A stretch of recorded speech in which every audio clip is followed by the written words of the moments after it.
রোশনাইয়ের অধিকার বুঝিয়ে দিয়ে গরিমাকে জব্দ করলো আরণ্যক। সম্পূর্ণ জানতে ভিডিওটিতে একটি লাইক করে প্রথম থেকেই দেখতে থাকো। গল্পের শুরুতেই দেখা যায় আরণ্যক রোশনাইকে বলতে থাকে, দেখো রোশনাই, হাতে সময় বড্ড কম, যা করবার তাড়াতাড়ি করে করতে হবে। এসো, তোমার সাথে কিছু কথা আছে। রোশনাই তখন বলে, কিন্তু আপনার সাথে যে আমার কোনো কথা নেই স্যারজি। আর তখনই স্যারজি বলে, কথা নেই বললে তো হবে না, কথা আছে। এরপরেই মিনি বলে, এই ছোট্টা ভাই, তুই আমার জন্য কিছু নিয়ে আসিস নি? তখনই আরণ্যক বলে, এনেছি তো, এই নাও ক্যাডবেরি। আর তখনই মিনি বলে, আমার জন্য? রোশনাইয়ের জন্য আনিসনি?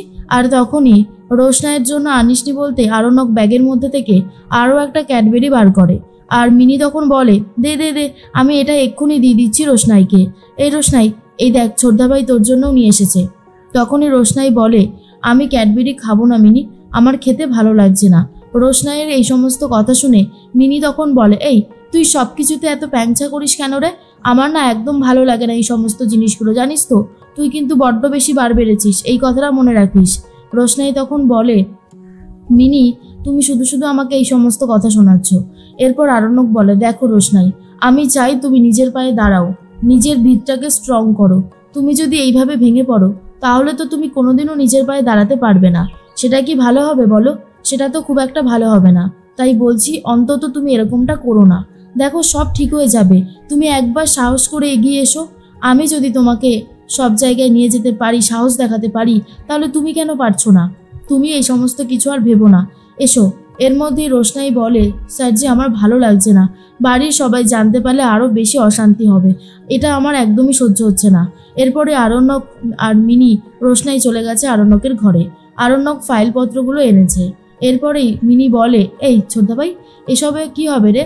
তখনই ছোট্টা ভাই বলে, আরে দেখো, আমাদের অফিসে তো প্রোগ্রাম আছে, সেই জন্যই। আর রোশনাই তো ভালো নাচও করতে পারে, তোমাকে অনেক কাজে লাগবে। তুমি না আমাকে অনেক সাহায্য করতে পারবে, জানো তো মিনি? করবে তো আমায় সাহায্য? মিনি তখন বলে, কেন করবো না রে ছোট্টা ভাই, তুই যা বলবি তাই করব। এই আমি এখানে একটা সই করব। এরপর মিনি অগোছালোভাবে একটা সই করে দেয়, আর যেই সইটা রেখে দিয়েছে আরণ্যক। এরপর রোশনাইকে বলে, মিনি তো সই করে দিয়েছে, এবার তোমার পালা, ধরো দেখি তুমি কিরকম লেখাপড়া জানো। তখনই রোশনাই বলে, ইয়ার্কি করছেন আমার সাথে? স্যারজি, আপনি আমার সাথে ইয়ার্কি করবেন না, আমার ভালো লাগছে না। কেন যে আপনি এই কথাটা বুঝতে পারছেন না? তখনই আরণ্যক বলে, দেখো, সব ঠিক হয়ে যাবে। তুমি কেন বুঝতে পারছো না? আমাদের এই প্রোগ্রামটায় বাইরে থেকে প্রচুর মানুষ আসে, যারা এই সমস্ত প্রোগ্রাম দেখে, যাদের এই সমস্ত প্রোগ্রাম খুবই ভালো লাগে। তাদের যদি একবার তোমার নাচ পছন্দ হয়ে যায়, তারা তোমাকে আরও বড় বড় স্টেজ দেবে। তখন দেখবে তোমার নাম, তোমার খ্যাতি চারিদিকে ছড়িয়ে পড়েছে। রোশনাই বলতে সবাই এক ডাকে চিনে ফেলছে। তোমার কি সেই দিনটার জন্য কষ্ট হয় না যে তুমি সেই দিনটাতে দেখবে তোমার নাম হয়েছে? তাহলে তুমি কেন স্ট্রাগল করতে চাইছো না? রোশনাই তখন বলে, আপনার পরিবার যদি জানতে পারে যে আপনি আপনার কোম্পানিতে আমাকে নিয়ে গেছে নাচ করার জন্য, তাহলে কতটা রিয়্যাক্ট করবে সেটা আপনি জানেন তো? তখন আরণ্যক বলে, যা করার করবে, আমি বুঝে নেব সবটা। তোমাকে এসবের মধ্যে থাকতে হবে না। আমি যেমন প্রতিবাদ করে এসেছি তেমনভাবেই প্রতিবাদ করব। দাও, ধরো সইটা করে দাও। এরপর রোশনাই সইটা করে দেয়। তার মধ্যেই চলে এসেছে জাহ্নবী আর বলে, কি ব্যাপার? আর রোশনাই, তুমি কি আজকে কাজ থেকে ছুটি নিয়েছো নাকি? কাজ করছো না কেন? রোশনাই তখন বলে, কাজই তো করব। এরপরেই মিনি বলে, এই তুই সব জায়গাতে এসে এত বেশি বাড়াবাড়ি করিস কেন বলতো? আমি, ছোট্টা ভাই, রোশনাই, আমরা তো ভালোই ছিলাম, সব জায়গায় এসে মাতব্বরি করবে। আরণ্যক বলে, মেম সাহেব, ও এখানে একটা কাজের জন্যই এসেছে, আমি ওকে ডেকে পাঠিয়েছিলাম। তখনই মেম সাহেব বলে, আমরাও তো ছিলাম আরণ্যক, তুমি তো আমাদের সাথেও কথা বলতে পারতে। এই মেয়েটাকে সবসময় এত গুরুত্ব কেন দাও সেটাই বুঝতে পারি না। আরণ্যক তখন বলে, গুরুত্ব দেওয়ার কিছু হয়নি, আসলে আমি কিছু কাজ করছিলাম তাই বলছিলাম। আর মিনি আমাদের যেই ফাংশনটা হতে চলেছে সেখানে ও নিজে অনুষ্ঠানে থাকবে, পারফর্ম করবে, তার জন্য ওকে দিয়ে সই করিয়ে নিলাম। আর রোশনাইকে বললাম ওকে যেন ঠিক সময় সাজিয়ে গুছিয়ে নিয়ে যাওয়া যায়, সেই ব্যাপারেই কথা বলছিলাম। তখন জাহ্নবী বলে, আচ্ছা এই ব্যাপার, তাহলে কই দেখি যেখানে সই করেছে মিনি। এরপর কাগজটা দেখিয়ে দেয় আরণ্যক আর বলে, কি বিশ্বাস হলো তো? এর মধ্যে জাহ্নবীর একটু হলেও সন্দেহ হয়, কিন্তু জাহ্নবী সে কথা কাউকে বুঝতে দেয় না। রোশনাই মনে মনে বলে, কি যে হতে চলেছে কে জানে, আমার সত্যি খুব ভয় লাগছে। অন্যদিকে গরিমা চলে এসেছে বাড়িতে। আর তখন বাদশার মা বলে, গরিমা, এই সমস্ত জুয়েলারিগুলো তোমার, তুমি পছন্দ করো কোনটা পরবে, তাহলে আমার খুব ভালো লাগবে। গরিমা তখন বলে এইটা খুব সুন্দর লাগছে, আমার এটা দারুণ পছন্দ হয়েছে। এর মধ্যেই গরিমা তখন বলে আন্টি তুমি সত্যি খুব ভালো, এত কিছু আমাকে দিচ্ছ। এর মধ্যে অন্যদিকে জাহ্নবী কথা বলছিল তো গরিমার সাথে, আর এরপর বলে মেজমা তোমাকে কিছু বলার আছে জানো, আর ইনফ্যাক্ট গরিমাকেও বলার আছে। তখনই গরিমা বলে বলো না জাহ্নবীদি, কি বলতে চাও বলো। এরপর জাহ্নবী বলে আজ আমি বাদশার ঘরে গিয়েছিলাম, সেখানে দেখি রোশনাইও ছিল, আমাদের মিনি নাকি আবার পারফর্ম করবে, ভাবতেও কেমন একটা লাগে। আর সেই জন্য রোশনাইকে নাকি বলছিল মিনিকে ঠিক সময় নিয়ে যাওয়ার কথা, মিনিকে যেমন দায়িত্ব পালন করে আর কি রোশনাই সেই রকমটা।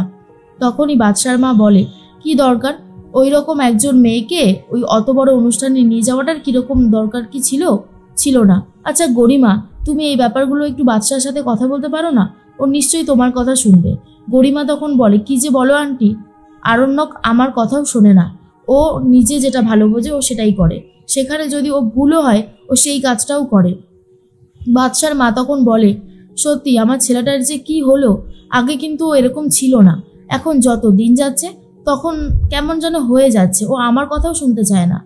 তার মধ্যেই রোশনাইয়ের কথাই বলতে শুরু করে জাহ্নবী, আর বলে আচ্ছা গরিমা মানে বলছিলাম বাচ্চাদের এই যে প্রোগ্রামটা হয়, এই প্রোগ্রামে প্রত্যেক বছর নতুন ফেসকে ওরা নিয়ে আসে না, মানে নতুন মুখকে।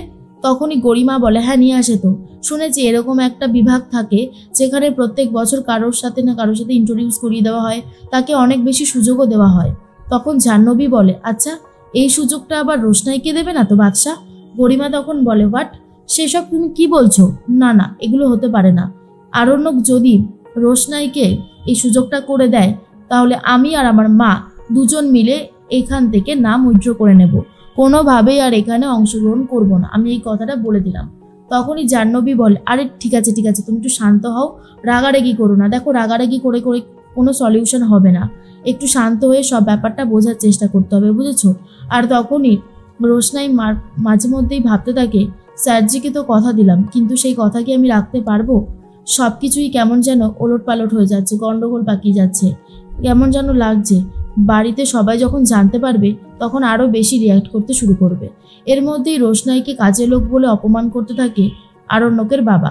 আরণ্যক তখন বলে বাবা তোমাকে আমি আগেও একটা কথা বলেছি আর এখনো বলছি, কান খুলে শুনে রাখো, রোশনাই এই বাড়ির কাজের মেয়ে নয়।